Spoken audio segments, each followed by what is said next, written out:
নেত্রকোনা শহরে গড়ে উঠেছে শ্রম বিক্রির হাট। প্রতিদিন বিভিন্ন স্থান থেকে শ্রম বিক্রি করতে হাটে জড়ো হন শত শত মানুষ। দরদাম ঠিক হওয়ার পর দিনমজুরের কাজ করেন তারা, তবে প্রতিদিন ভাগ্যে জোটে না কাজ। মানবিক দিক বিবেচনায় শ্রমিকদের হাটের বিষয়ে প্রয়োজনীয় পদক্ষেপ নেওয়ার আশ্বাস জেলা প্রশাসকের।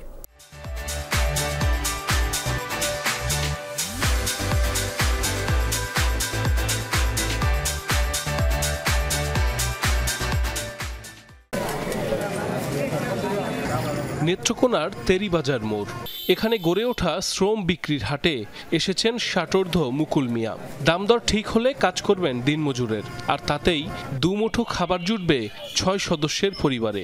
কষ্ট করে চলি, একদিন হলে আরেকদিন হয় না, সরকার থেকে কোনো সাহায্য নেই। এমনি সব লোক আসে, কিন্তু আমি আর এই 500 লোকের মাঝে 200-300 হিরোত যায়, তো কাজ নাই লোকের থেকে। শুধু মুকুল মিয়া নয়, শ্রমের হাটে প্রতিদিন ছুটে আসেন জেলার বিভিন্ন প্রান্তের শ্রমিক দিনমজুর। আশপাশের জেলা থেকেও হাজির হন তেরিবাজার মোড়ে। টাকার বিনিময়ে শ্রম বিক্রি করেন তারা। সহজেই যে কাজ মেলে তাও নয়, কখনো বৃষ্টিতে ভিজতে হয়, কখনো প্রখর রোদে পুড়ে অপেক্ষা করতে হয় মালিকের জন্য। প্রতিদিন ভোর থেকে বিকেল পর্যন্ত চলে হাটের কার্যক্রম। কাজ না জুটলে বিষণ্ণ মনে ফিরতে হয় ঘরে। এসব শ্রমিক ধান বোনা থেকে শুরু করে খামারি, এমনকি গৃহস্থালির কাজও করেন। 400 থেকে 500 টাকায় শ্রম দেন 8 থেকে 10 ঘন্টা পর্যন্ত।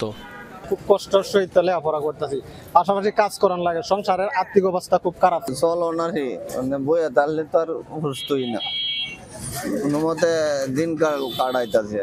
সরকার যদি কিছু সাহায্য হতে করতো, আমরা খুব সুবিধা হইল। আমাদের চয়েস মতো বা যাদের সাথে আলাপ আলোচনার সাপেক্ষে, টাকা পয়সার দরদামের সাপেক্ষে যাদের সাথে এটা মিলে, তো আমরা তাদেরকে নিয়ে যাই। মানবিক দিক বিবেচনায় শ্রমিকদের হাটের বিষয়ে প্রয়োজনীয় পদক্ষেপ নেওয়ার কথা জানান জেলা প্রশাসক। আমরা ওই জায়গাটা আগে দেখবো যে ওখানে যদি আসলে শেড নির্মাণের কোনো সুযোগ থাকে, তাহলে আমরা সেটি ব্যবস্থা গ্রহণ করব। পুরুষদের ক্ষেত্রে 65 ঊর্ধ্ব যদি বয়স হয়ে থাকে, সেক্ষেত্রে তো উনি বয়স্ক ভাতার আওতায় পড়বেন। রেজিস্ট্রেশন করলে আমরা ভাতাভুক্তির যতগুলো ক্রাইটেরিয়া আছে, সেগুলো সুযোগ সুবিধাগুলো আসলে আমরা দিতে পারবো। শ্রমজীবী মানুষের কর্মসংস্থান বাড়াতে জেলায় কলকারখানা স্থাপনের দাবি স্থানীয়দের। সাইফ আহমেদ, যমুনা নিউজ।